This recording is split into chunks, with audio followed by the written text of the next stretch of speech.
Kamen Rider Gaim. Kota Kajiraba, known as Kamen Rider Gaim, is a central figure in the Kamen Rider Gaim series. Initially a member of the dance group, Team Gaim, Kota's life takes a dramatic turn when he discovers the Sengoku driver and the orange lock seed, allowing him to transform into Kamen Rider Gaim. As he delves deeper into the mysteries of the Helheim Forest and the Inns, Kota becomes embroiled in a conflict that threatens the very fabric of his world. His ultimate transformation comes with the Kiwani arms, achieved through the Kiwani lock seed, which is derived from the forbidden fruit, a source of nigh-limitless power.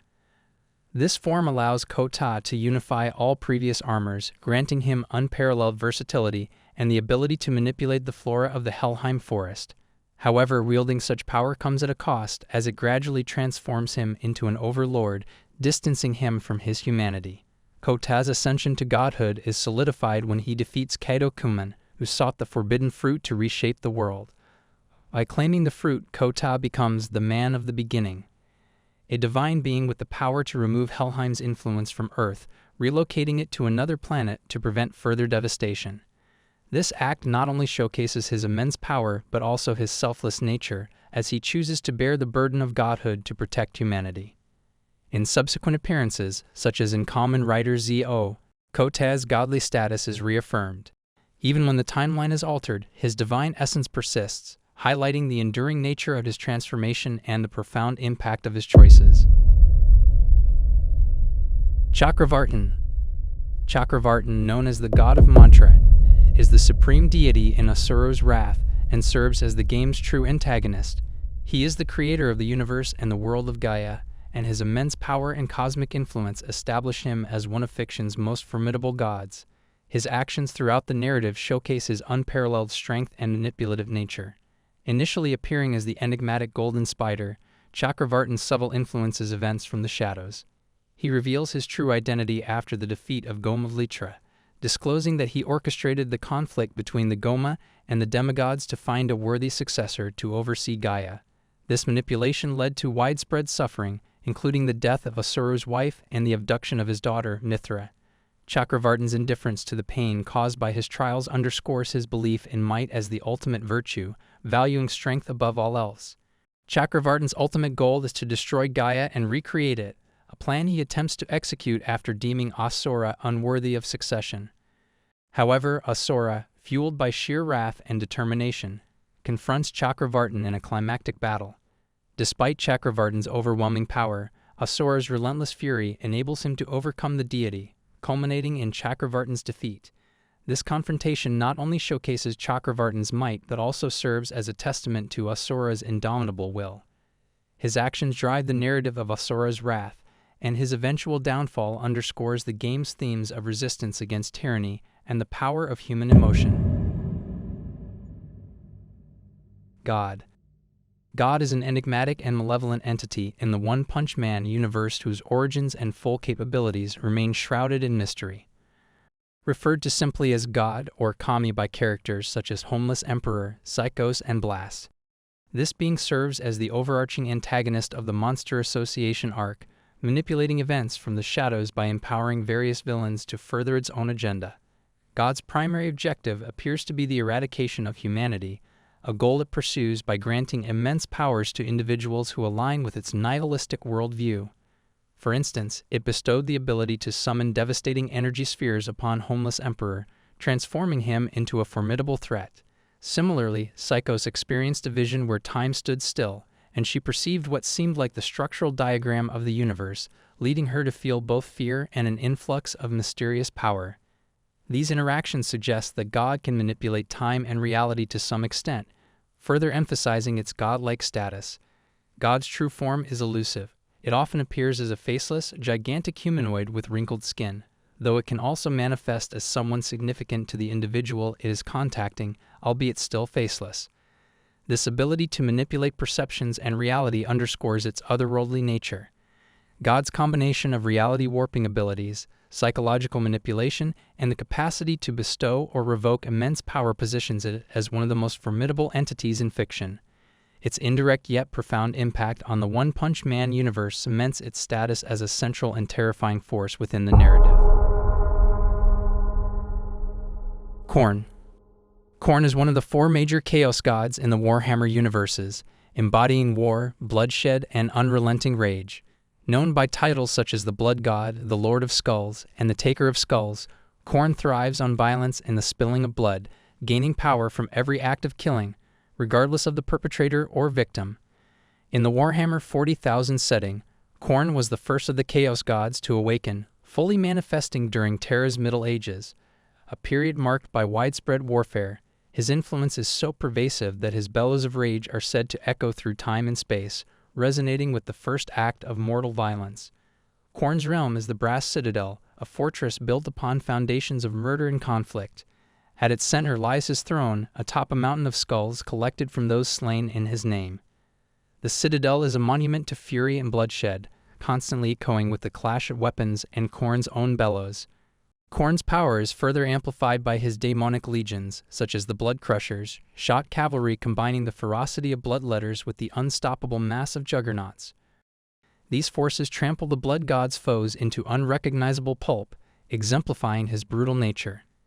In the Warhammer fantasy setting, Khorne is the second eldest of the major ruinous powers. His domain encompasses the most basic and brutal of sentient emotions: hate, anger, rage, the desire for destruction, and the joy of killing one's enemies. His strength often renders him the mightiest of the Chaos gods in his effect on the mortal world. Mother of Existence. The Mother of Existence, also known as the Man of Miracles, is the supreme being in the Spawn universe. She is the creator of the universe and the parent of both God and Satan.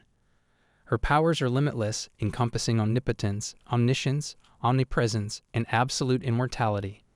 In the beginning, the Mother created countless powerful entities as her children, assigning each a world to govern. God and Satan were both given Earth, but their constant bickering and eventual war led the Mother to intervene. She stripped them of their kingdoms and put them to sleep in a forgotten corner of the universe. The Mother then came to Earth in various forms, including as Jesus Christ, spreading messages of love and tolerance. However, seeing that Armageddon was inevitable due to mankind's corruption, she preserved the souls that died in the same hour as Al Simmons and placed them inside Spawn. This act was to give humanity a chance to survive and prove its worth. During Armageddon, the Mother appeared to Spawn as the Man of Miracles, guiding him to fulfill his role in stopping the apocalypse and saving humanity from the forces of her two children. Her ability to appear differently to different people simultaneously, taking forms such as a mysterious woman covered in ivy or Jesus Christ, showcases her transcendence beyond human understanding. These actions and attributes solidify the Mother of Existence as one of fiction's most powerful gods. Hajun. Hajun, also known as Meropepies, is the sixth heaven and the true main antagonist of Kajira Kamui Kagura in the Shinza Bansho series.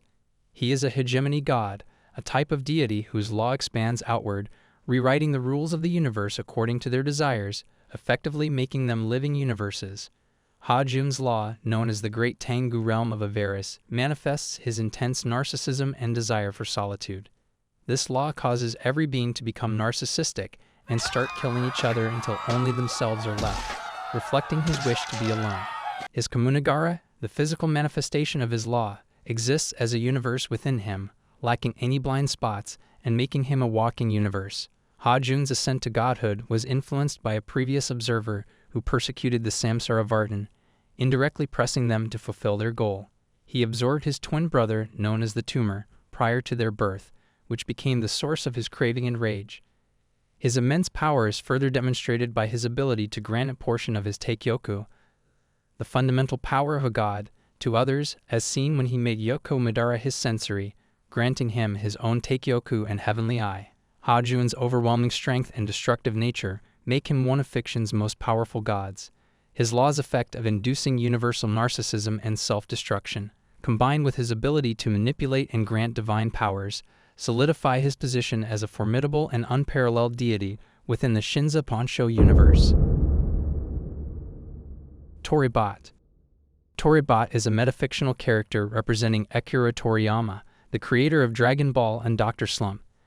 If you think the strongest character in Dragon Ball is Goku, Beerus, or even Zeno, think again. Appearing across various media, Tori-Bot serves as a comedic self-insertion, often depicted as a robot or bird-like figure.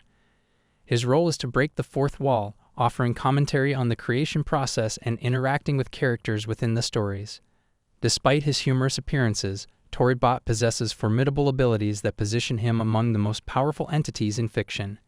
He can manipulate reality, erasing characters from existence and determining who lives or dies within the narrative. This power extends to both the Dragon Ball and Dr. Slump universes, allowing him to influence events and characters at will. Tori-Bot's influence is not confined to the pages of manga or episodes of anime. He has the authority to create and destroy entire franchises, showcasing his unparalleled control over fictional realms. His existence transcends the limitations of the universes he inhabits, positioning him as a godlike figure with dominion over the very fabric of storytelling. In essence, Tori-Bot's power stems from his role as the creator's avatar, embodying the ultimate authority over the narratives of Dragon Ball and Dr. Slump. His abilities to warp reality, erase existence, and shape stories make him a central figure in discussions about the most powerful gods in fiction. Bhunivelze. Bhunivelze is a pivotal figure in the Final Fantasy XIII series, serving as the ultimate antagonist in Lightning Returns, Final Fantasy XIII. Dubbed the God of Light, he is the creator of Pulse, Lindsay, and Etro, entities revered as deities within the game's universe. Bhunivelze's power is rooted in his role as the architect of existence. He initiated the creation of the world by forming Pulse, Lindsay, and Etro, each embodying different aspects of the universe. However, his ambition led him to seek perfection by eradicating the unpredictable nature of humanity.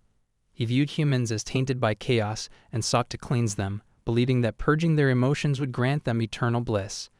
In Lightning Returns, Bhunivelze orchestrated the rebirth of the world and the souls within it. He deceives Lightning by creating an illusion of her sister to ensure her compliance.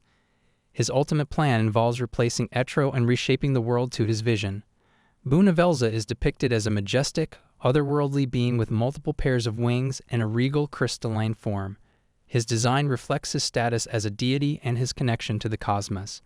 In battle, he wields the double deity, a twin-bladed scythe symbolizing the duality of Pulse and Lindsay. Bhunivelze's actions culminate in a direct confrontation with Lightning, where he reveals his true intentions and the extent of his power. Despite his formidable abilities, he is ultimately defeated, but his legacy as a god who sought to impose perfection upon the universe remains a testament to his immense strength and influence. Hey everyone, thank you all for watching until the end. I'll be back with more videos, so make sure to like and subscribe. If you have any suggestions for my next video, comment them down below.